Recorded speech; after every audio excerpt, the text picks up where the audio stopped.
básicas, aplicações de caso, discussão de artigo científico e alguns exemplos. Bem, a petrocronologia ela utiliza a correlação de dados petrográficos, petrológicos, cronológicos e geoquímicos para entender os processos geológicos. E essa integração de dados, né, ela busca a investigação dos caminhos relacionados à pressão, temperatura e o tempo, né, com a combinação de dados químicos. Vamos ver mais na frente a aplicação de elementos traços, né, e isotópicos, utilizando os isótopos radiogênicos, né, para datação, principalmente urânio e chumbo, mas utiliza-se também outras sistemáticas. Ela busca estudar, né, as reações químicas entre os minerais envolvidos e, para isso, utiliza métodos microanalíticos que fornecem uma precisão e uma exatidão bem significativa. É chato, viu? Na petrocronologia, nós vamos observar nos minerais as variações tanto texturais como composicionais, né? E identificar os domínios. Para isso, né, vamos utilizar o conhecimento do coeficiente de partição de elementos traços em minerais com potenciais petrocronológicos, né? E nesse coeficiente de partição desses elementos traços irão ter fases competindo, né, entre si, como por exemplo monazita, zircão, granada, apatita, xenotímio e titanita. E mais na frente vou falar do particionamento, né, dos elementos terras raras, que são bons indicadores petrogenéticos, e a química mineral, né, para identificar essas fases envolvidas. Bem, falar um resuminho de elementos traços, né, que compreende menor do que 0,1 porcentagem do elemento em peso, né, ou menor do que 1000 ppm. Eles são poderosos indicadores petrogenéticos e alguns elementos eles não são consistentemente elementos principais, né, ou traços. O exemplo aqui é o titânio, né, que ele é um elemento principal em basaltos por conta de ferros de óxido de titânio, né, e ele, entretanto, né, ele é um elemento traço em dunitos, que tem uma composição modal de 90% de olivino, que virtualmente não contém nenhum titânio. O coeficiente de partição, vou falar de compatibilidade de elementos traços, né? A geração de magmas na Terra é por meio da fusão parcial, né? E que vai gerar, no caso, a parte líquida, né, um melt fundido, e a parte não fundida, a parte sólida que vai ficar os cristais, né? A parte gasosa ele vai ser negligenciada nesse tema. No magma, os elementos traços compatíveis e incompatíveis. Os incompatíveis eles preferem ser dispersados no fundido. Eles preferem um líquido do que a parte cristalina. Já os elementos traços eles são tolerados e em grande parte permanecem incluídos nas fases cristalinas. E o coeficiente de partição entra exatamente nessa briga aqui, né, de compatíveis versus incompatíveis. E o KD é exatamente a concentração no mineral pela concentração na fusão. Então, os elementos traços compatíveis, eles vão possuir um KD maior do que 1, enquanto os elementos traços incompatíveis, eles possuem KD muito particionado, né, menor do que 1. E a justificativa, né, para o KD menor do que 1 é a carga ou o raio iônico diferente. E o KD ele depende tanto das fases cristalinas envolvidas no magma, como isto é, né, a composição do magma e do mineral, eles vão afetar o valor de KD. E outros fatores também, como por exemplo a temperatura e o estado de oxidação, né, a fugacidade de oxigênio. Aqui uma tabelinha de coeficiente de partição para elementos traços. Eu vou focar só nos minerais com potenciais petrocronológicos. Aqui a granada, ó, vocês podem ver que ela é bem particionada no itérbio, né, que é um elemento terra rara pesado, e no ítrio, né, e em magmas basálticos. Aqui a composição influencia, né, e o magma de composição riolítica, né, no caso o zircão, ó, urânio, muito particionado, né? Ele substitui o zircônio, né, na estrutura cristalina. Ó, o itérbio também, que é um elemento terra rara pesado, e dentre outros, né? A apatita, ó. A apatita ela particiona também o itérbio e o ítrio. E a titanita, no caso o nióbio, né, e o lantânio. Os elementos terras raras, eles são um grupo de elementos que podem ser especialmente utilizados em testes de hipóteses petrogenéticas. Os elementos terras raras, eles compreendem do número atômico o 57 até o 71, 57 do lantânio e o 71 o lutécio. O prométium ele não é encontrado naturalmente. O ítrio ele tem uma carga iônica de +3, como daqueles dos elementos terras raras, e o raio semelhante ao do wolfram. E, portanto, no caso ômio, né? E, portanto, algumas vezes incluídos como um elemento terra rara. A existência de íon divalente, né, do európio, em magmas, ele pode ser notado, né? Também tem sido notado. Também o sério 4+, pode existir em alguns magmas muito oxidados. E as duas propriedades dos elementos de terras raras, especialmente úteis para indicadores petrogenéticos, são que eles são geralmente insolúveis, né, em fluidos aquosos, portanto eles são úteis em rochas, eles são utilizados em rochas alteradas ou intemperizadas, e os íons trivalentes de elementos terras raras, eles têm uma diminuição do raio com respeito ao aumento do número atômico, né? Então, quanto maior o número atômico, menor vai ser o raio e maior a compatibilidade no manto, tá? Então, do lantânio ao lutécio, essa diminuição aqui, por conta da blindagem, né? Blindagem eletrostática. Essa pequena mais variação sistemática de elementos terras raras leves para pesados causa significantes diferenças no seu comportamento e no seu coeficiente de partição. Devido, por conta do seu tamanho ligeiramente maior, elementos terras raras leves são geralmente mais incompatíveis em minerais silicatos comuns do que eles são os elementos terras raras pesados. O plagioclase, devido à similaridade do európio, né, ao cálcio, irá acomodar muito mais desse elemento traço do que imediatamente os elementos terras raras trivalentes mais leves e mais pesados, criando uma anomalia de európio positiva. E não sei se está aparecendo para vocês, mas isso aqui está me atrapalhando só por os comerciais aqui. Enfim, aqui mostra o comportamento, né, de elementos terras raras. Deixa eu ver aqui. O comportamento de elementos terras raras em magmas basálticos portando granada é impressionante devido à diferença de 1000 vezes no coeficiente de partição entre o lantânio e o lutécio. Vocês vão ver mais na frente porque a granada é tão utilizada, né? Exatamente por conta dessa diferença, né? Muito significativa de elementos terras raras leves para os pesados.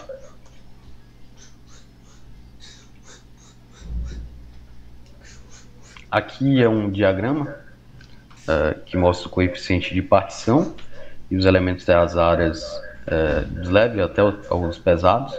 E aqui mostra que o magma basáltico, né, ele é muito incompatível, e à medida que aumenta, né, o conteúdo de sílica, o magma ele torna-se mais compatível. Aqui mostra o coeficiente de partição para elementos terras raras entre minerais e o melt basáltico, né, o fundido. E aqui, ó, podem notar que a granada, nesse caso, ela particiona muito fortemente, né, os elementos terras raras pesados. Vocês podem observar aqui, ó, nessa imagem. O plagioclase, né, acomoda anomalia, né, anomalia de európio positiva. Como o európio substitui o cálcio, né, pela sua carga +2 e pelo raio compatível, ele tem essa anomalia aqui, positiva. Bem, aqui são os zircões. Nessa imagem A do microscópio eletrônico de varredura, aqui uma imagem superficial, externa, né, do cristal. E aqui mostra a variação da intensidade de catodoluminescência, né? Aqui mostra as variações tanto texturais como composicionais, né, desse zircão internamente. Então isso, a petrocronologia ela busca, né, exatamente identificar esses domínios para datação e também para aplicação de dados, a integração de dados, né, tanto petrográficos e geoquímicos e petrológicos. Aqui vai ser um exemplo, né? Tem tanto a amostra C, D e E, e também a F. Aqui mostra a assembleia mineral, né? Tem quartzo, plagioclásio, cafeldespato, biotita e a granada. E aqui tem silimanita, cianita, biotita, né? Na amostra D tem granada, quartzo, plagioclásio. Aqui é silimanita, biotita e muscovita. Na amostra E, cianita, staurolita, muscovita, quartzo, plagioclásio, biotita, staurolita e cianita. E na amostra F tem cianita e granada, biotita com quartzo, plagioclásio, cafeldespato e biotita. Esse daqui vai ser a evidência textural, né, da petrografia, que eu vou mostrar para vocês agora uma aplicação com essas assembleias para o particionamento de elementos traços. Bem, aqui são monazitas, tá? E aqui a contagem de ítrio. Aqui notem que foi datado, né? No caso, urânio chumbo, né? E obteve essas idades aqui. Aqui vocês podem notar que tem uns núcleos, né? Os núcleos eles são empobrecidos em elementos terras raras pesados e as bordas positivas, né? E exatamente aquela assembleia, né, que é a amostra C. Vocês podem observar, né, que do núcleo, o núcleo bem empobrecido em ítrio, né, já nas bordas há um aumento significativo, né? Então nessas bordas aqui há um empobrecimento de elementos terras raras pesados e também de ítrio, né? E já nas bordas há um aumento de ítrio e de elementos terras raras pesados. Como a granada ela particiona muito fortemente esses elementos terras raras pesados e o ítrio, né? É exatamente essa fase competindo, né? Então, inicialmente há um crescimento da granada e posteriormente há a dissolução e reabsorção dessa granada. Entenderam? E aqui utiliza a datação, né? Para você traçar aqui a evolução dessa granada, né? Quais foram os processos petrológicos que aconteceram aqui. Utiliza-se por meio dessa assembleia, né? Você tem essa assembleia, a assembleia C, tem a granada, tem quartzo, plagioclásio, feldespato e dentre outros. Nessas monazitas aqui, a granada é que mais particiona elementos traços. Então, esse empobrecimento aqui é devido à granada.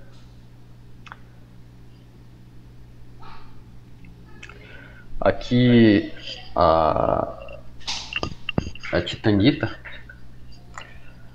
Aqui vocês observam um porfiroblasto de granada, né, que tem dois domínios, o núcleo e a borda. Aqui é um mapa de intensidade para manganês.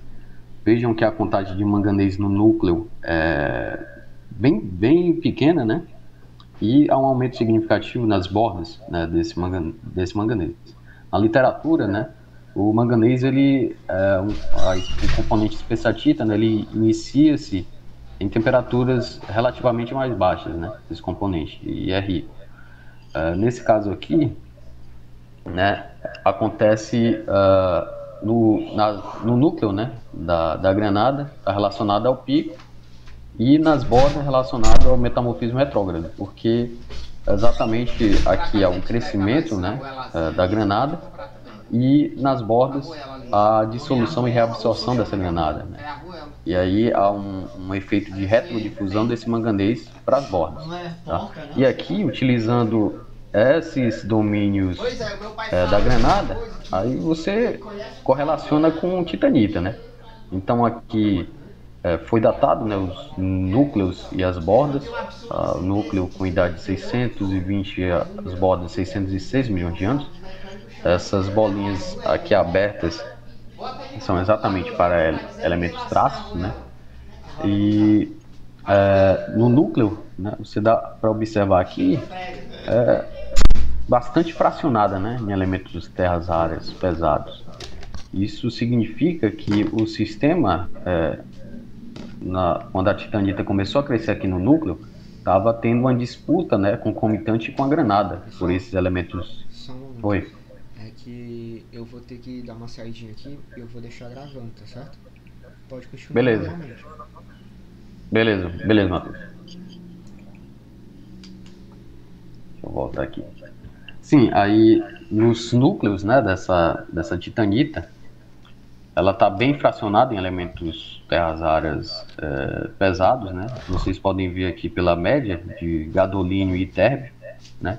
E já nas bordas há um enriquecimento, né, desses elementos terras raras pesados, exatamente pela quebra da granada, né? Você tem dois domínios aqui, as bordas da granada estão relacionadas à quebra, né? E aí a retrodifusão de manganês, né, para essa granada, um enriquecimento, e essa granada ela joga para o sistema elementos terras raras pesados, tá? Qualquer dúvida, pessoal, manda parar. Aqui são as titanitas, né? E aqui note para o conteúdo de térbio, né, que é o elemento terra rara pesado. Note que no domínio do núcleo, né, bem empobrecido, ó, em ppm aqui, ó, 14, e nas bordas há um enriquecimento, né, enriquecimento de térbio, bem significativo, né, quase 10 vezes, né. E aqui o zircônio é mais relacionado, no artigo dele, à termometria, né? Ele utiliza o zircônio na titanita, para, no caso da titanita, ser utilizada como termobarometria, né? Um termômetro. Em todos os casos aqui há um aumento, né, significativo do núcleo para as bordas. Aqui eu já mostrei, né, esse diagrama multielementar de elementos terras raras pesados, de elementos terras raras e titanita relacionada ao condrito, mas note aqui, ó, interessante, o conteúdo de estrôncio e o conteúdo de térbio, né? Depois eu vou mostrar para vocês a assembleia mineral que está relacionada a isso. Mas notem que nos núcleos, né, o itérbio, ó, é bem empobrecido, né?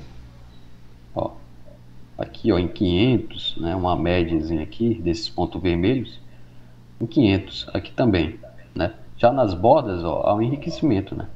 Um enriquecimento bem significativo de térbio, não, de ítrio, perdão, que é muito particionado na granada.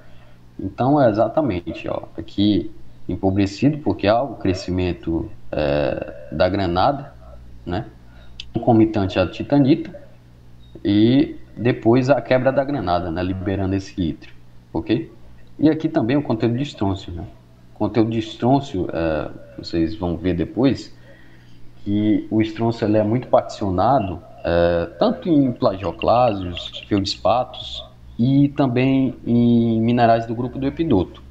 E uma assembleia que vai estar aí é exatamente a horniblenda substituindo, né, parcialmente por epidoto e outros minerais também, né? E aí esse epidoto vai estar relacionado à parte retrógrada. Então note que nos núcleos, bem enriquecido, né, em estrôncio, que ele é particionado no epidoto, mas nas bordas eles são bem empobrecidos. Essa daqui é a assembleia, ó. Aqui é a horniblenda, substituindo por biotita. Aqui também, ó, o epidoto. Aqui a granada, titanita, plagioclásio, quartzo. Então notem que tem uma assembleia, né? Assembleia de mais alto grau, relacionado ao anfibólio, que é a horniblenda e a granada. e a parte retrógrada, né, a biotita e o epidoto, ok? E aqui é o artigo, né, dele, e ele fala exatamente desses efeitos de reações de transferência de rede retrógrada em composições de elemento traço na titanita. Então, as amostras analisadas, elas fornecem forte evidência que as reações de transferência de rede retrógrada ocorrem durante a exumação e resfriamento. Relações petrográficas e texturais atestam que parte do anfibólio foi substituído por intercrescimento de biotita e epidoto, que no caso aqui é a clinozoisita, em todas as amostras. Adicionalmente, partes de porfiroblasto de granada foram reabsorvidos durante a trajetória retrógrada, conforme indicado por evidência textural e química, né?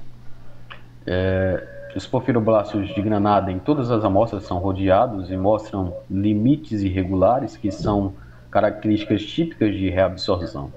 As granadas do ortognase anfibólio biotita granada de composição tonalítica da amostra 1E mostra um aumento significativo do conteúdo de manganês em bordas externas. Tais componentes especiatita, né, em bordas de granada, têm sido descritas na literatura como resultado da retrodifusão do manganês, como eu havia falado. Na granada, que foi parcialmente reabsorvida, dissolvida durante a trajetória retrógrada. A granada ela começa a ter a granada começa principalmente a conter ítrio e elementos terras raras em rochas portando granada. Quantidades consideráveis desses elementos são esperados a serem liberados do sistema se a dissolução da granada ocorrer. Por outro lado, né, aqui a clinozoisita, o crescimento dela, né, ela pode contribuir para o significante empobrecimento de estrôncio no sistema.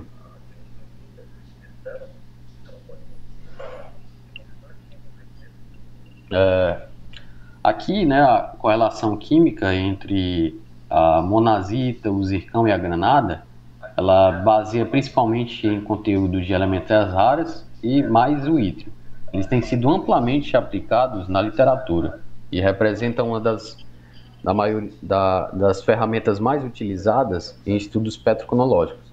Esses estudos geralmente consideram o empobrecimento de elementos terras raras pesados e mais ítrio do zircão e ionamonazita como evidência que eles cresceram, né, na presença da granada, na quais tem uma alta afinidade para esses elementos.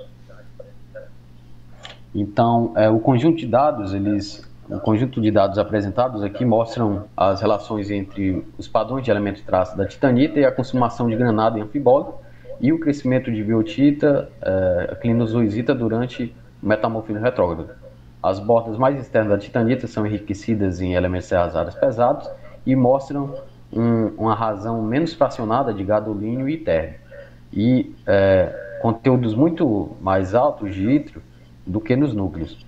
Foram interpretados esses altos conteúdos de elementos terras raras pesados mais ítrio e padrões menos fracionados de elementos terras raras pesados como o resultado da recristalização da titanita, das bordas externas de titanita durante ou após a reabsorção da granada. A reabsorção de anfibólio também pode ter contribuído para esses padrões, mas a maioria provavelmente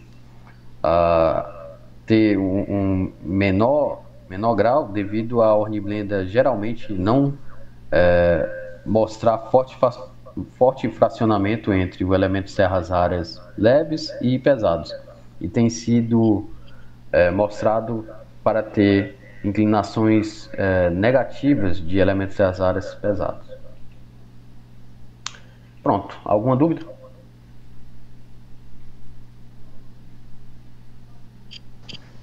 Fala sobre esse último slide aí de novo, por favor. Beleza, deixa eu ir lá.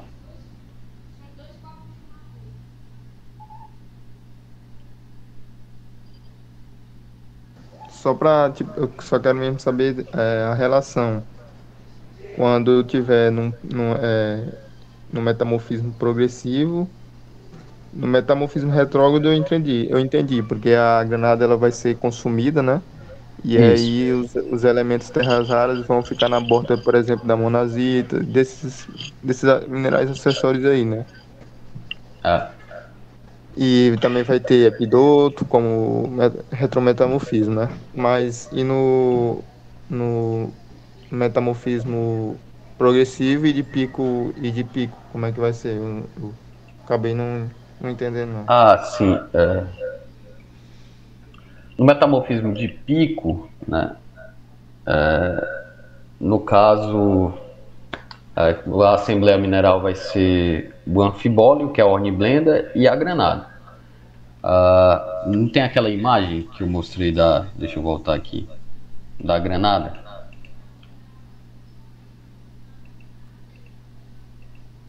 Pronto, aqui a granada. Aqui, ó, o manganês. Tu viu lá naquela relação de. No caso, o manganês ele é mais rico, a especiatita é de baixa temperatura, né? Então, ela praticamente não existe no núcleo. Vai ter aqui é relacionado ao pico da granada. O crescimento das granadas é de pico térmico, tá? Então, por isso que não contém quase nenhum manganês. Quando vai para as bordas, né? Aí como o manganês ele tá lá no sistema, né? Querendo ou não, ele tá no sistema lá da rocha. Há uma retrodifusão, ele volta, né, para a granada. Porque está relacionada a essa quebra, né? A granada ela dissolve, ela é reabsorvida, ela joga elementos arrasados para o sistema. Esse manganês ele volta, né? Uma retrodifusão. Essa parte tu entendeu? Entendi. Porque como a especiatita você vai levando o conhecimento que você adquire, né? Então pronto, a espessatita, o componente espessatita, ela é de baixa temperatura, né? Ela vai ser estável quando? Quando for lá desde o início, né? Metamorfismozinho progressivo ou na parte retrógrada, né? Então aí, ó, o que acontece é que essa granada, especialmente, ela foi relacionada ao pico térmico, então nenhuma, né? Conteúdo aqui de manganês, depois a retrodifusão do manganês, porque ele, querendo ou não, ele está no sistema da rocha. Ele só não foi utilizado nesse crescimento da granada, só nas bordas. Aí está bem relacionado também com a titanita, né? A petrotecnologia é para você correlacionar, né? Tem aqui dois domínios, eu vou relacionar esses dois domínios aqui. Aí eu observo que a titanita aqui, ó, também tem um crescimento aqui, ó, a variação textural, né? Aí eu vou ver aqui o que tem no núcleo e o que tem na borda. Opa, no núcleo aqui, ó, eu vejo que a granada, ela tem um forte fracionamento de elementos azáreos. Aqui, ó, como ela é pica, ela tá crescendo, né? Ó, tá crescendo, ela tá esgotando a titanita aqui, ó, em elementos terciários pesados. Depois, quando ela quebra, né? Ela dissolve e ela é reabsorvida para o sistema, ó, ela manda elementos terciários para titanita. O que acontece aqui, ó, com o itérbio, ó. Núcleo, itérbio pouco, nas bordas muito, ó, bem muito, ppm. Aí o Aí estôncio, isso né? aí indica um retrometamorfismo, né? É. Aí tu Entendi, vê essa uma parte eu entendi. assembleia, tu vai na tua lâmina e vê, ó, a assembleia de pico, a horniblenda e a granada. Qual é a assembleia de retrometamorfismo aqui? Ó, quem está substituindo quem? A horniblenda aqui, ó, está sendo substituído, ó, biotita, né? O... Aqui, ó, cadê? Aqui também, ó, tem a granada, inclusão de granada na horniblenda, substituída por biotita, ó, biotita e epidoto. Que no caso o epidoto aqui, pela química mineral, ele descreveu que era uma clinozoisita, né? Aí, ó, tá aqui, a assembleia. A titanita, ela vai ser um mineral acessório, né? Você vai utilizar esse mineral acessório para descrever a evolução metamórfica, né, dessa assembleia, como ela está relacionada, né? Então é basicamente isso.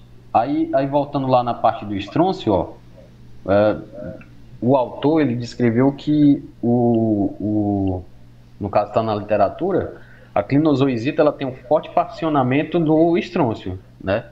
Então, ó, no núcleo, né, da titanita está relacionado ao quê? Ao pico, né? Pico da granada, concomitante ao pico da granada. Então, está relacionada a um pico térmico. Então, ó, o estrôncio ele está no sistema, ó, está enriquecido, ó, tá vendo aqui, ó, os núcleos bem enriquecidos em estrôncio. Nas bordas há uma diminuição, ó, tá vendo aqui, ó, os azulzinhos, ó, bem diminuída. Por quê? Porque o epidoto, no caso a clinozoisita, ele começou a crescer e começou a absorver na sua estrutura cristalina o estrôncio. Aí você vai relacionando, vai ver qual é o coeficiente de partição daquele mineral, entendeu? Aí você, ó, veja aqui um domínio textural, tem mudança composicional, o que isso significa, entendeu? Aí você utiliza o coeficiente de partição para isso, de elementos traços. Por isso que é bem aplicável mesmo. Alguma dúvida?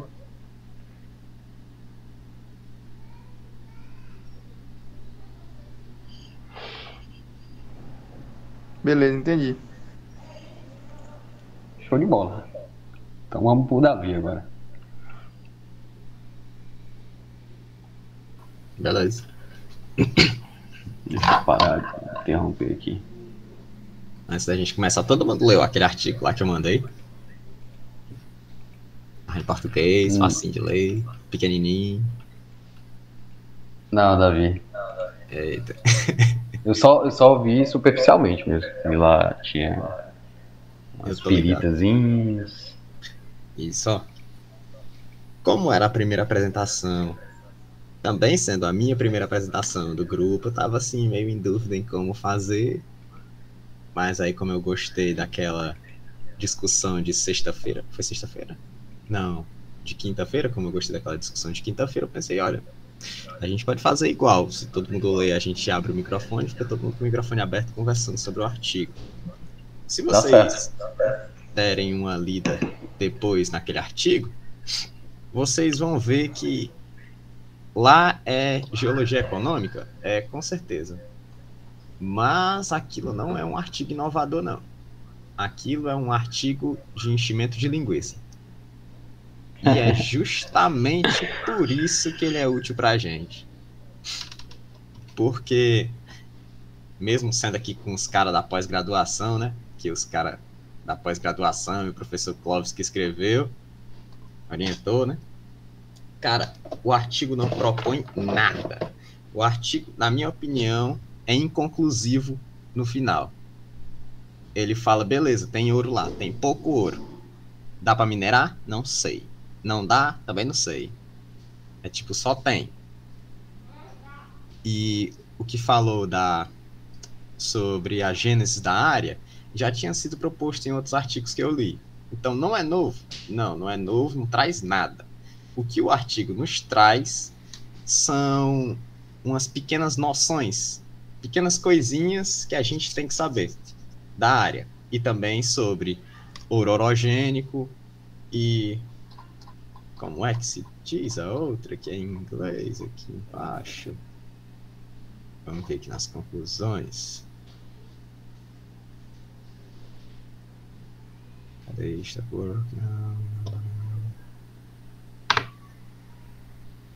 Sobre outro sistema, cara. Aqui.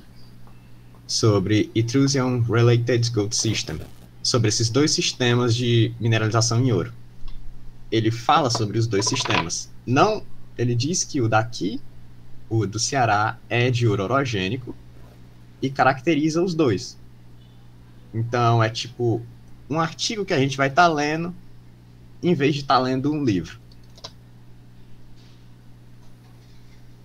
Vamos dar o comecinho do artigo, aqui a introdução e o resumo é realmente um negócio inútil pra gente aqui, no momento pra gente. E o contexto geológico da área, primeiro ele contextualiza a província Borborema, E já começa aqui, que, assim, para pesquisadores mais experientes, talvez seja besteira falar, mas pra gente não tem essa petulância de dizer que é besteira falar, porque pra gente qualquer conhecimento aí que tá vindo tá perfeito. Porque ao longo do curso, até onde a gente está agora, eu não vi nenhum professor falar pra gente caracterizar o ciclo brasiliano panafricano. Também não vi nenhum falar sobre a origem da província Borborema. Verdade. Então, como o artigo os caras têm que enrolar, eles colocaram. Aí aqui tem origem da província Borborema e o ciclo brasiliano panafricano. Então, primeiro eu vou começar explicando o que é isso. Aqui, ó, vamos usar esse aplicativozinho aqui. 750 milhões de anos, supercontinente Rodinia se fragmentou. Depois da fragmentação do supercontinente Rodinia, aqui, ó, se vocês virem aqui em cima, tá pesquisado, ó, Heriutaba, Ceará. Que não existe Heriutaba, Ceará. Porque o início, a província Borborema, surgiu há 600 milhões de anos. Pronto, onde a gente está? Província Borborema. Ceará, Rio Grande do Norte. Opa, peraí que tá me ligando. Rio Grande do Sul, no caso. Opa, deixa eu derrubar isso aqui. Não sei nem quem é. Confundi, foi os estados aqui. Sim, surgiu esses locais todos. Agora na província Borborema, 600 milhões de anos, cara. Número redondo, fácil de lembrar. Surgiu com o quê? Na fragmentação do Rodinia, voltando para 750. O Rodinia, o supercontinente, segundo supercontinente da Terra, se fragmentou. Mas, com essa fragmentação do Rodinia, crátons como o cráton do São Francisco, o cráton amazônico, o cráton do Congo, continuaram a se aproximar. Eles já estavam nesse processo de aproximação desde o supercontinente anterior do Rodinia, que era o supercontinente Colúmbia. Desde esse supercontinente, esses crátons já estavam em processo de aproximação. Após a fragmentação do Rodinia e o início do supercontinente Pannotia, que é esse supercontinente formado agora em 600 milhões de anos, esses crátons finalmente bateram. Depois do choque desses crátons, nós temos esse orógeno bem aqui, ó. Dá pra ver aqui numa cor mais escura. E o surgimento desse orógeno marca o início do ciclo brasiliano panafricano. E também o surgimento da província Borborema, das faixas móveis, uma faixa ribeira e várias faixas no Brasil. Esse foi o ciclo que marcou o Brasil inteiro. E pra gente aqui tá fácil de decorar, 600 milhões de anos. A gente colocar aqui em 540, dá pra ver bem a faixa que ficou. O orógeno que ficou. Esse orógeno causou causou tudo que um orógeno causa, né, cara? Causou derramamento, metamorfismo. Depois aqui, ó, rifteamento, criação com lagos. E tudo isso levou à formação dos depósitos, primeiro, metavulcano-sedimentares do complexo Ceará. Depois da formação desses complexos metavulcano-sedimentares, houve o fraturamento desses depósitos, e com o fraturamento desses depósitos veio a intrusão endotermal. Tá aí. Ó, se a gente imaginar aqui, pelo menos fecha os olhos e imagina na nossa cabeça como é que foi. Foi o choque, foi criado, depois falhou e entrou fluidos. Tudo isso ao mesmo tempo. Esse é praticamente o resumo do contexto geológico regional. Síntese do contexto geológico regional. Formação de toda essa província Borborema. Falhas enormes como a Sobral Pedro II, que é a mais importante, os domínios, Ceará Central. A falha Sobral Pedro II é a que continua ao longo do Brasil com o lineamento transbrasiliano, que é essa falha que corta bem nesse cantinho aqui, ó, que está o mouse. O Ceará. Isso aí são zonas de sutura, né? Isso. Né, Davi? Dá o zoomzão aqui. Essa aqui tá uma paia, porque tá muito pixelizada essa imagem, cara. Deixa eu ver aqui se eu acho uma mais bonita aqui no Google. Muitos autores, eles falam que a Província Borborema foi um ciclo de Wilson, né? Um abrir e fechar de oceano. Isso. Deixa eu ver aqui. Olha, essa aqui tá bem bonita. Sobe de novo aqui. Vamos ver um grande. Esse aqui mesmo.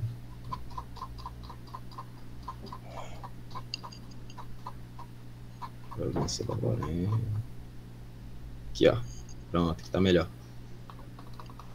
Imagem maior.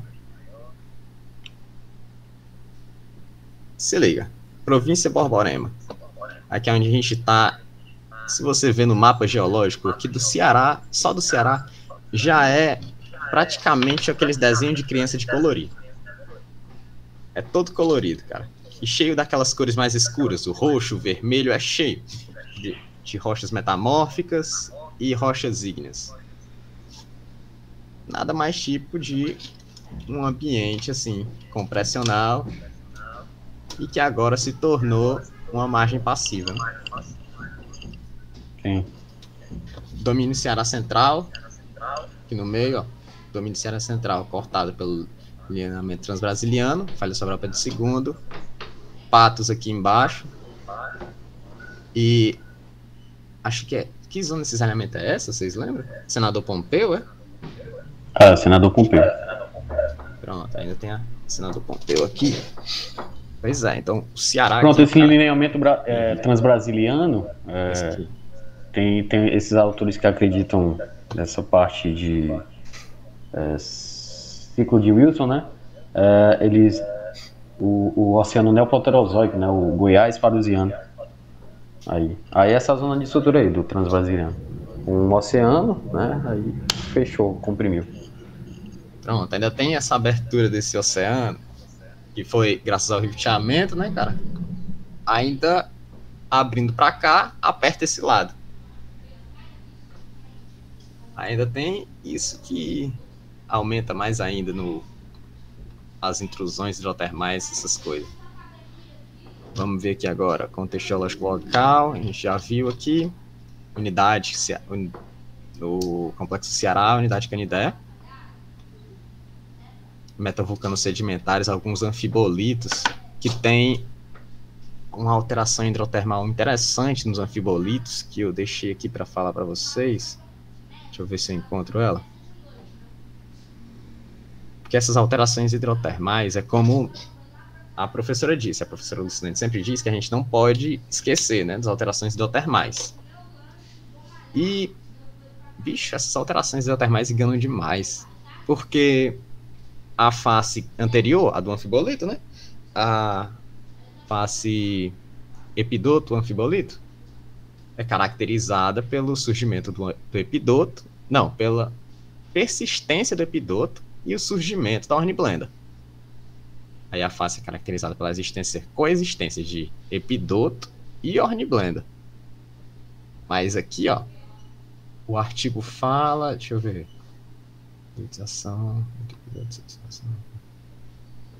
pronto, fala sobre os tipos de alteração hidrotermal. Aí fala sobre, vamos começar daqui, ó. A seritização ocorre sequencialmente, exceto nos anfibolitos, dado que não foram atingidos por hidrolitização e seritização, apenas por propilitização. Aí quando a propilitização bate no epidoto, ou no anfibolito, que um anfibolito que não é para ter epidoto, né, bicho? Não pode ter. Que é marcado nesse tipo litológico pela neoformação do epidoto. Aí, bateu o hidrotermal lá e o epidoto voltou. Como é que pode? Não esquentou, não esfriou, mas o cara pulou uma face. Voltou para a face anterior. Aí eu acho interessante a gente, pelo menos, dar uma olhada nessas alterações, nesses tipos de alteração hidrotermal. A sulfetação, que aumenta a quantidade de sulfetos da área lá, pelo menos a desse local, levou pirita, galena, arsenopirita, esfalerita, calcopirita, bornita, molibdenita e bismuto. Aqui não está falando, mas essa sulfetação, mesmo que não tenha levado lá misturado junto com esses sulfetos, foi a sulfetação que trouxe o ouro. Porque o ouro estava intimamente ligado aos sulfetos. Em algumas partes, aqui tem números, deixa eu ver se tem os números. Aqui, ó, pronto, perfeito. Lê essa parte. Os veios de quartzo mineralizado geralmente apresentam direções de 75, não, esses aqui são direções, tá aqui melhor. Tem espessura que variam entre 15 centímetros a 1 metro de comprimento, comprimentos que variam entre 1 metro e 250 metros. São compostos predominantemente por quartzo, 90 a 95%, e sulfetos de 5 a 3%. Aí tá ligado, né? Quartzo, 95%, sulfeto, até 3%. Pirita, galena, esfarelita, arsenopirita são sulfetos mais abundantes. Calcopirita, bornita e covelita são comuns. Contudo, ocorrem em quantidades inferiores. O ouro geralmente está espacialmente associado e incluso nos sulfetos. Sulfetos que não chegaram nem a 3% ou até 3%, o ouro está incluso nos sulfetos neles. Entretanto, também há quantidade importante de ouro livre no quartzo. Aqui, cara, é tipo óbvio, né? O sulfeto é 3%. O quartzo é 95%. Bicho, se você tira um sulfeto de lá, onde é que o ouro vai cair, bicho? O ouro não vai sumir. É óbvio que ele vai cair no quartzo. Então isso aqui foi o intemperismo que bateu lá, tirou o sulfeto e o ouro caiu no quartzo. Muscovita, sericita, calfeldespato, carlinita, turmalina perfazem de 1 a 2% de volumes nos veios. Siderita e anquerita, aqui ó, carbonatos nos veios, né? E ricos em ferro, anquerita e barita podem estar presentes como acessórios.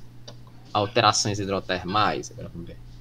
Alterações hidrotermais generalizadas ligadas à mineralização aurífera sobrepôs quase totalmente as rochas metavulcânicas sedimentares da unidade Canidé na zona mineralizada, alterando-as para brechas hidrotermais mineralizadas, no caso. As rochas hospedeiras foram alteradas hidrotermalmente devido a brechações relacionadas aos falhamentos, consequentemente, interações com fluidos hidrotermais e veios de quartzo mineralizados, alterações cáustica-sódica, potassificação. Alteração cáustica-sódica é que aumentou o nível de cálcio e sódio lá. Potassificação aumentou o nível. Os feldespato estouraram naquela hora. Potassificação. Hidrolitização, propilitização, sericitização, carbonatação, silificação, mais quartzo ainda, sulfetação finalmente trouxe o nosso ouro, e argilitização, que ferrou o nosso feldespato. Fala aí, meu bom. O que é propilitização? É um tipo de alteração hidrotermal. Vamos ver se ele tem a própria, como é que se diz? Tem a receitinha da propilitização. A propilitização traz a neoformação da clorita e ou do epidoto. Entendi. É bom ler esses artigos, às vezes, com um caderninho, sabe? Aí escreve lá, propilitização, aí neoformação da clorita e ou epidoto. Aí cada um tem essas coisas, ó. A hidrolitização que a gente falou ali, que atingiu o depósito, traz a neoformação da muscovita. Propilitização da clorita do epidoto. Tem aqui, deixa eu ver. Sulfetação traz, aqui a gente já leu, traz a pirita, galena. Deixa eu ver aqui sobre... Ó. E aqui nós temos a sequência para a genética da alteração hidrotermal. Também chegou quartzo no mesmo momento que chegou sulfeto, que chegou ouro. Mas aqui, cara, não é para se deixar enganar. Para mim não é para se deixar enganar, porque quartzo já tinha. Quartzo tá 95%, bicho. Não chegou essa quantidade toda de quartzo na alteração hidrotermal. Como é que pode? Aí não tinha nada lá, é? Era o vácuo. Aí, buf, bateu a alteração hidrotermal. Tá aí, 95% de quartzo, cara. Verdade. Então chegou o sulfeto e o ouro ao mesmo tempo. Esse sulfeto com ouro eu acredito, por quê? 3% de sulfeto e o ouro está associado a 90 e poucos por cento.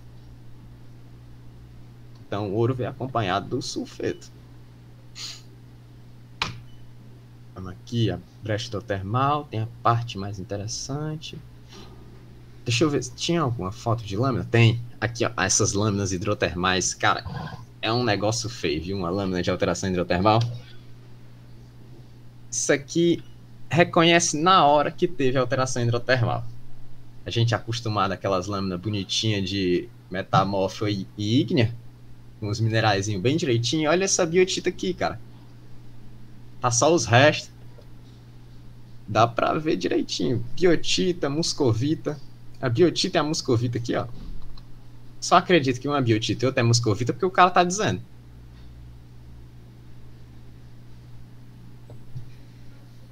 É verdade. Já. Horrível essas lâminas aí. É. Pois é, então aqui é uma lâmina alteração hidrotermal feia.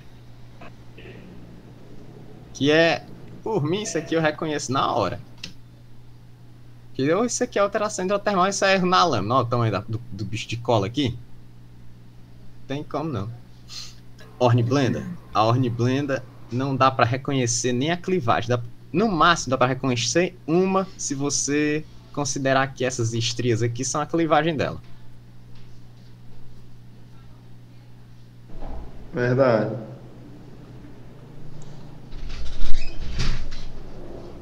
Então pronto, aqui a gente já tá vendo a lâmina da alteração hidrotermal. Já vimos aqui um pouquinho dos tipos de alteração hidrotermal: propilitização, sulfetação, argilitização. Pronto. A argilitização foi o que matou os feldspato. Fez isso aqui com eles. A parte dos feldspato foi a argilitização que foi o responsável. Porque os feldspato se altera mais fácil, né? Altera para argila. A argilitização transformou logo eles. Outra lâmina aqui, ó. A gente já viu aqui, ó, uma alteração. As alterações aqui, ó. Argilitização. Esse zoom tá em 100%.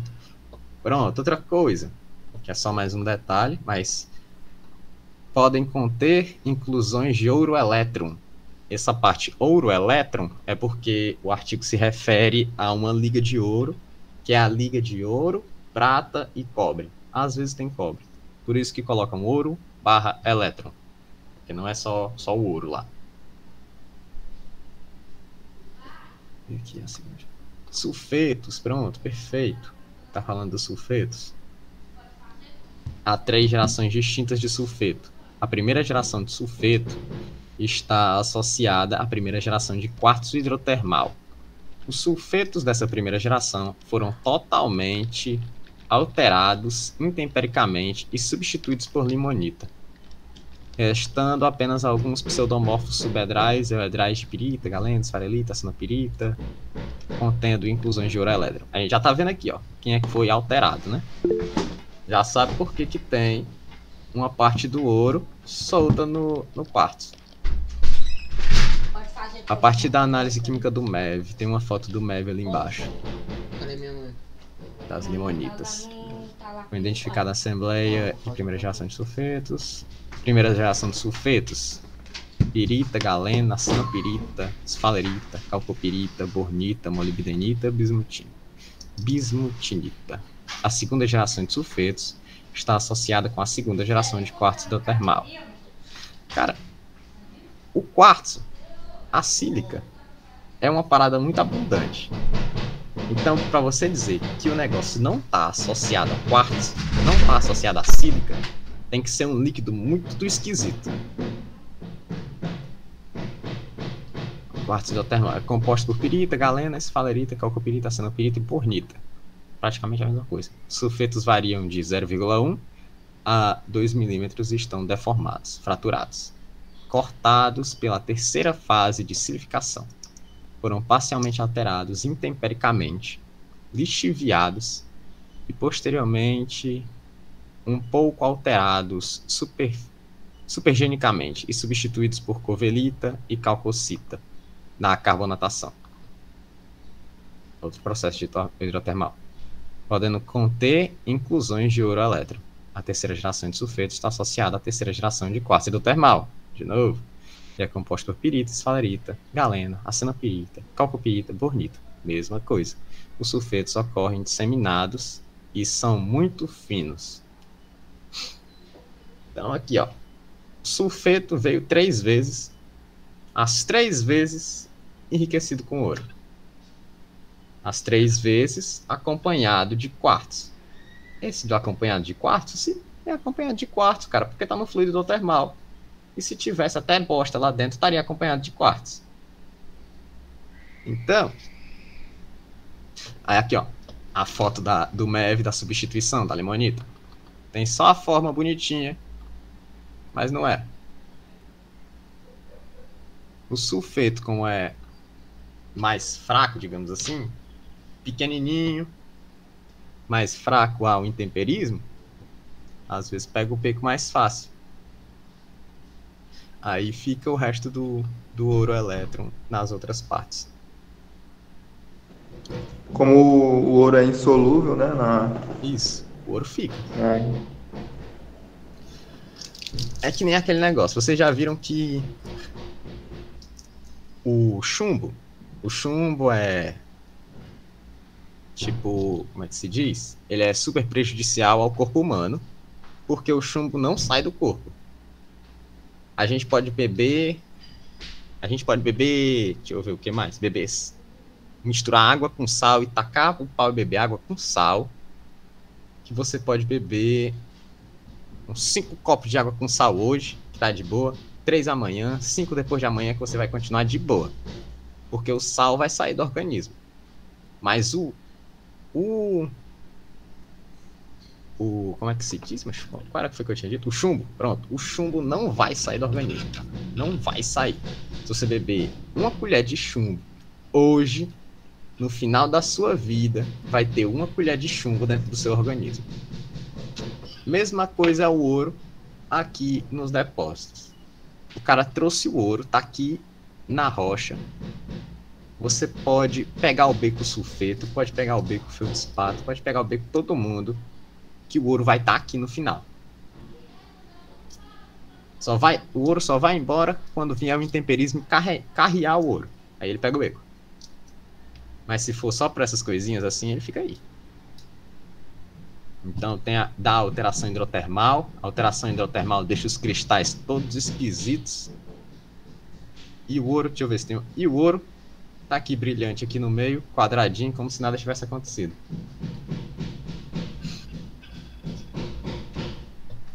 Tem umas fotos aqui.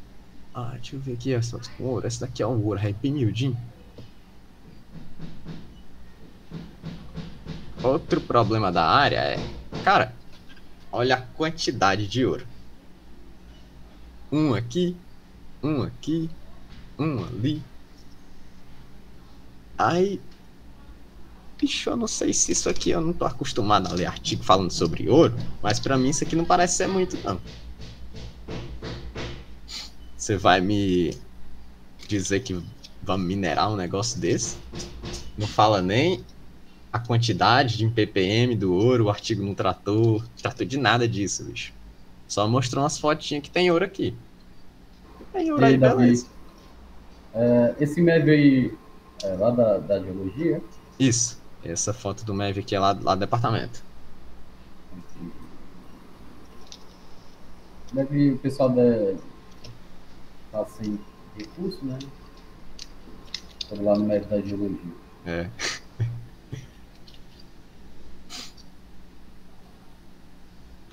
Pois é, mas aí tem o ouro aqui, a gente tá vendo as lâminas de ouro.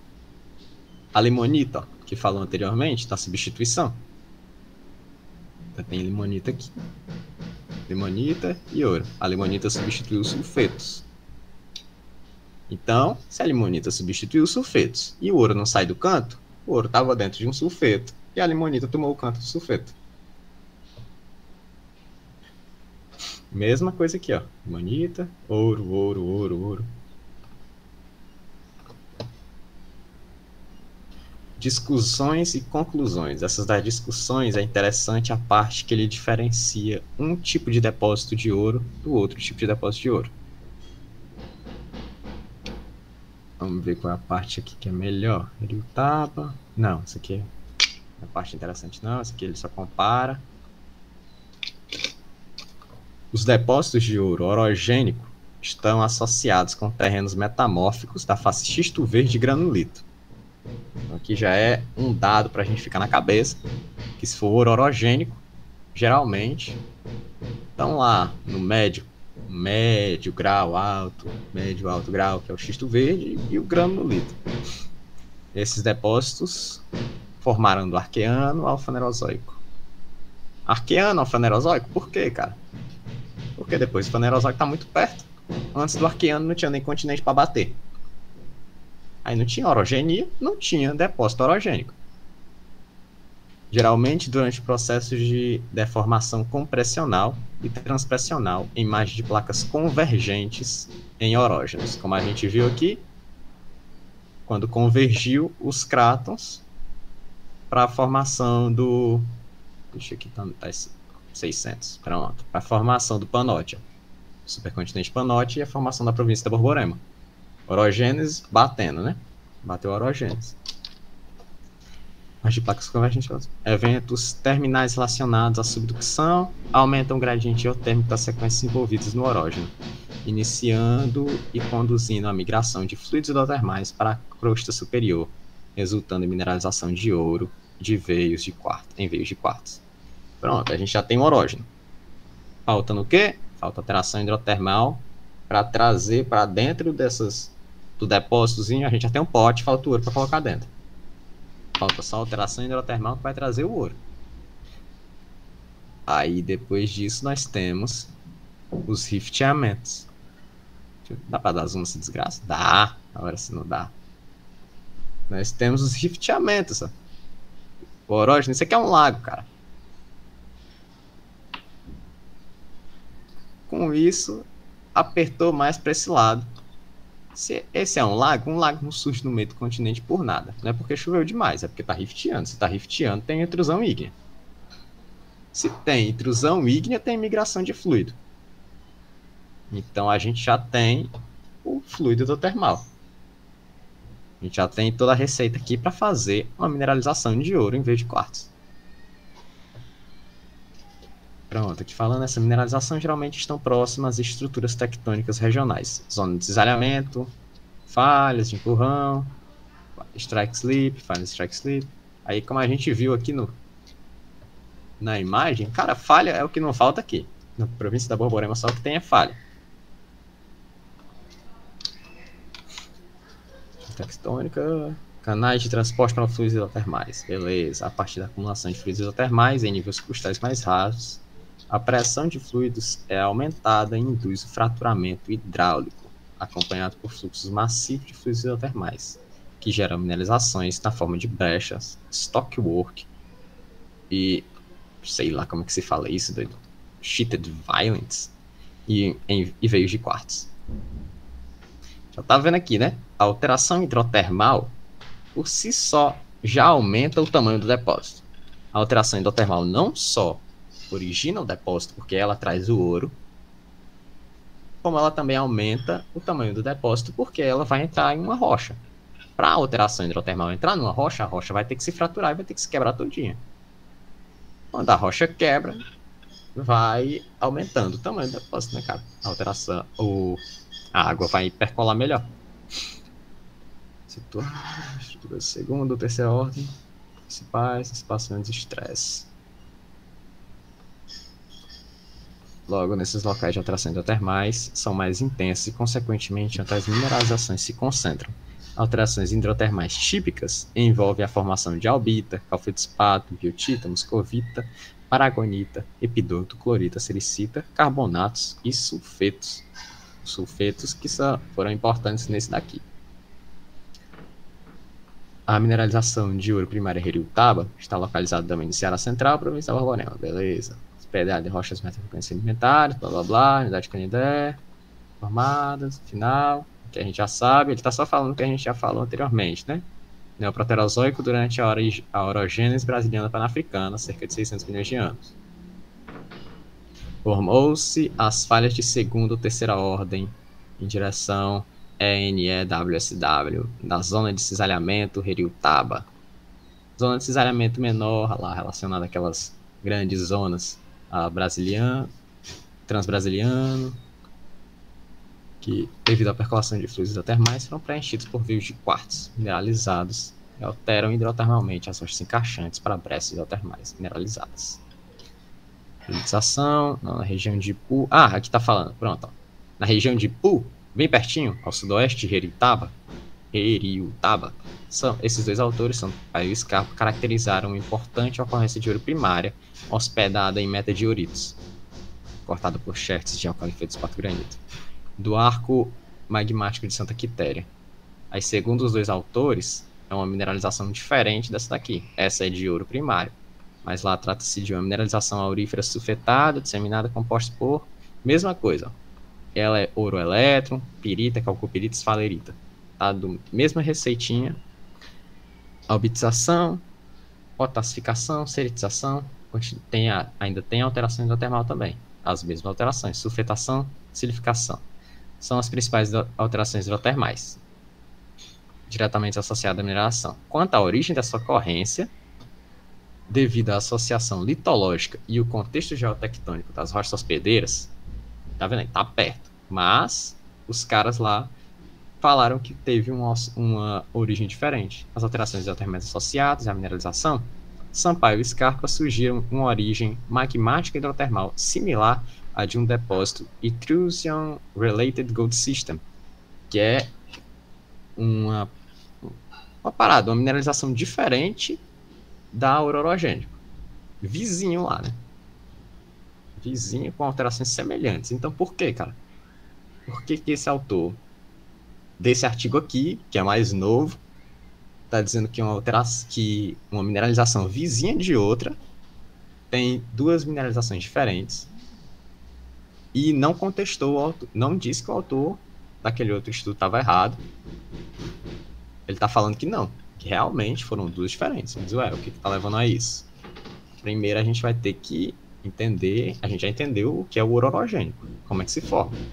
Agora a gente tem que entender como é que se forma a Intrusion Related Gold System. São depósitos de ouro magmático hidrotermal hospedados em intrusões, ou nas rochas encaixantes das intrusões. Então, o ouro orogênico tem a orogenia, alteração hidrotermal, ponto. Não fala nada de intrusão. Nesse aqui, no Intrusion Related Gold System, primeiro a gente já precisa da intrusão.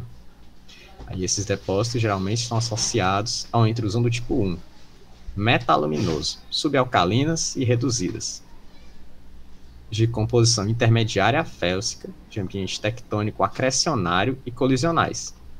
Mesmo ambiente tectônico, colisional. Diferença, uma precisa de intrusão e outra não. A alteração feldspática, sericização, também pode apresentar hidrotermalismo do mesmo jeito. Sericização, como apresenta outra, silificação, greisinização. Essa, a nossa anterior não apresentou uma greisinização, que é uma alteração hidrotermal diferente, que coloca albita, carbonato e clorita no jogo. Quando colocou a clorita, foi com outro tipo de alteração, foi com a propilitização, nesse vídeo, deixa a gente já sabe o nome, a propilitização que colocou a clorita no ouro orogênico. Mas no ouro de intrusão, foi a greisinização que colocou a clorita lá. Alteração calcosilicática e argilitização são as alterações hidrotermais típicas associadas. A mineralização de ouro comumente ocorre associada à assembleia metálica rica em arsênio, bismuto, molibdênio, cinábrio, telúrio, tungstênio, pobres em metais bases. Pobres em metais base. Mas essa aqui é a parte que vocês vão ter que ficar na cabeça. A gente já viu que Intrusion Gold System, nada melhor do que intrusão, né? Intrusão, já dá para se tocar daí. Mas o que a gente vai ver é essa parte aqui, ó. Esse tipo, o de intrusão, é pobre em metais base, após a aciditização ou greisinização. Mas, vamos ver aqui, a Assembleia vai falar lá, eu queria pular logo para essa outra parte. Os dados apresentados na Constituição mostram que a mineralização de ouro primária de Jeriutaba, a nossa agora, diverge em vários aspectos do modelo Intrusion Related Gold System. A mineralização de ouro primária de Jeriutaba não está associada espacialmente com nenhuma intrusão. Beleza, a gente precisava de intrusão para ser do mesmo nível que a outra. Já não tem a intrusão. E a assembleia metálica associada a essa mineralização é rica em chumbo, zinco, cobre, minerais base. Empobrecida em bismuto, molibdênio, aquelas lá. Pronto. Fechou a questão. Não tem nem intrusão e uma mineralização de Intrusion Gold System é pobre em metais base. E a nossa é rica em metais base. Então não tem nem o que dizer, é diferente. Mesmo tendo umas hidrotermais relacionadas, bem parecidas, podem até ser as mesmas intrusões hidrotermais, algumas? Podem, é um ambiente perto. Colisão, são em ambientes colisionais? São, mas tem características diferentes. A carbonatação aqui é até a mesma carbonatação que saiu e enriqueceu em siderita e anquerita.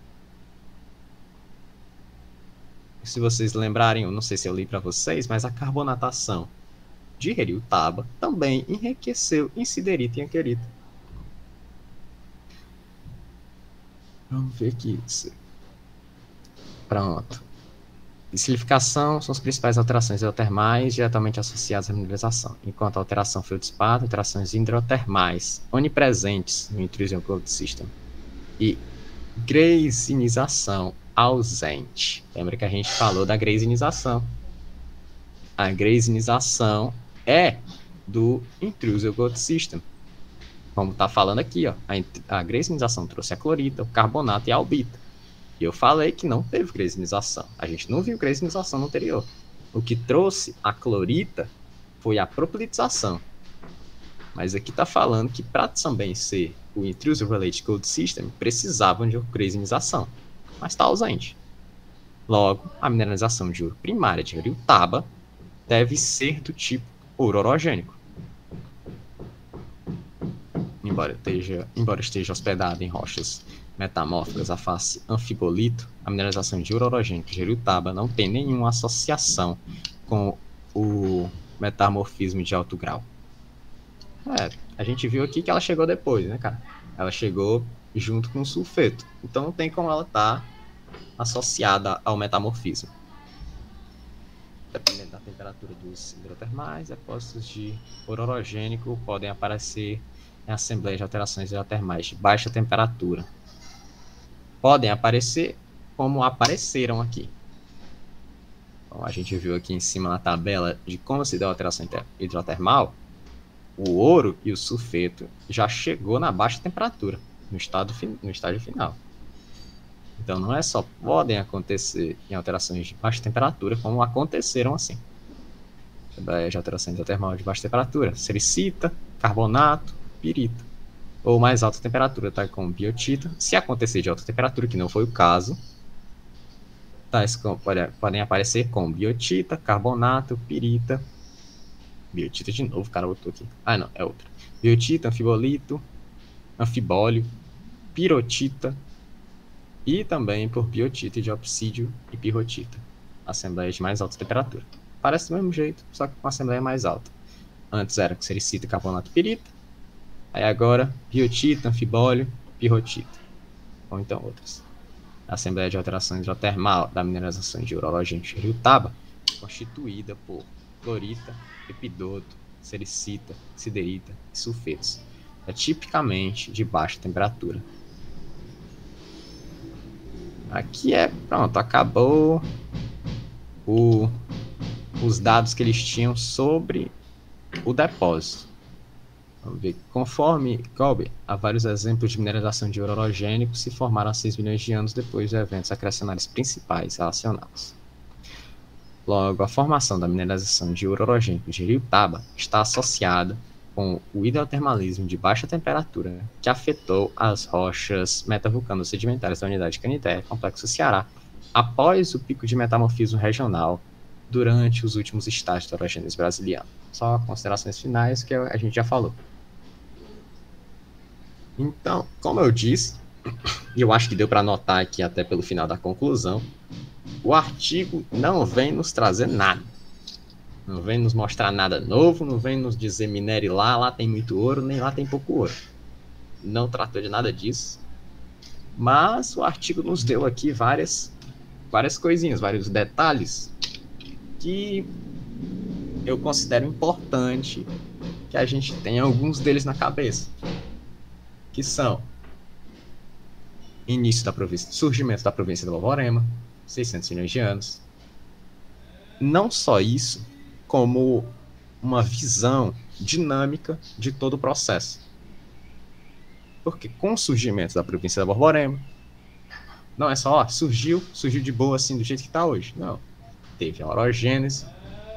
Essa orogênese levou aquecimento, derretimento, rochas vulcânicas foram colocadas lá, depois rochas metamórficas. Essas rochas foram fraturadas, depois a intrusão hidrotermal, e essas intrusões hidrotermais, que não é só, teve intrusão hidrotermal. Como a gente viu aqui pelo artigo, tem tipos de intrusão hidrotermal. Tem os processos de cada intrusão hidrotermal. Aqui tem algumas. Hidrolitização, neoformação de muscovita, croplitização, neoformação de clorito e epidoto. Cada intrusão hidrotermal tem o seu jeito. Além de ter essas intrusões hidrotermais, tem também o importante da intrusão hidrotermal, que foi o ouro que trouxe junto. E o ouro veio junto com o sulfeto. Tem ouro no quartzo? Tem. Mas veio ouro no quartzo? Não veio, porque tem 95% de quartzo. Então, cara, devia ter muito mais ouro do que tem. Aí, isso foi a minha visão do artigo e o que a gente devia estudar nele. Se vocês quiserem depois dar uma lida mais por cima no artigo, acho que é uma boa, é válido. Só não vai lá atrás do artigo pensando, meu Deus, tá aqui, esse artigo aqui, o âmago da ciência de geologia econômica. Não é assim também, né? Ele é uma colherzinha de chá. Nos ensinou, só esse artigo, só essa colherzinha de chá, nos ensinou como é que se dá a formação de dois tipos de depósito. Dois tipos de depósito de ouro, que é o ouro orogênico e o Intrusion Gold System. Se dá por orogenia, atração hidrotermal. Pronto, temos depósito. Tem que vir ouro, é claro, né? Se vier ouro, tem lá depósito de ouro orogênico. E o outro, Intrusion Gold System. Primeiro, intrusão, ambiente convencional, pobre em metais base. Sobrou. Tem que ter alteração hidrotermal do tipo, me esqueci o nome. Deixa eu ver aqui qual era o tipo mesmo. Um era croplitização, a outra era... Acho que eu deixei aí em cima. Carbonatação... Greisinização. Alteração hidrotermal do nome difícil. A outra é greisinização. E era isso. Alguém tem alguma consideração sobre o artigo? Agora tem que fazer flexões, né? Olha na cama. Flexão, pode fazer assim, deita aí, Para mim foi bom, principalmente para a gente diferenciar, né, esses conceitos, os processos, né? E também eu gostei dessa parte aí da província do Borborema. Eu também gostei. Tá conseguindo falar não, Matheus? O Matheus Você tá mandando no chat? Não, eu tô. É porque eu tô tendo que sair direto pra ajudar meu pai. Aí, Ah. é isso que eu mandei, entendeu? Tem que fazer acabar. Segura com a perna aqui, segura com a perna. Basicamente eu nem assisti. Segura com a perna, força quem fica o pé. Mas tu assiste depois. Tá. Vai estar gravado.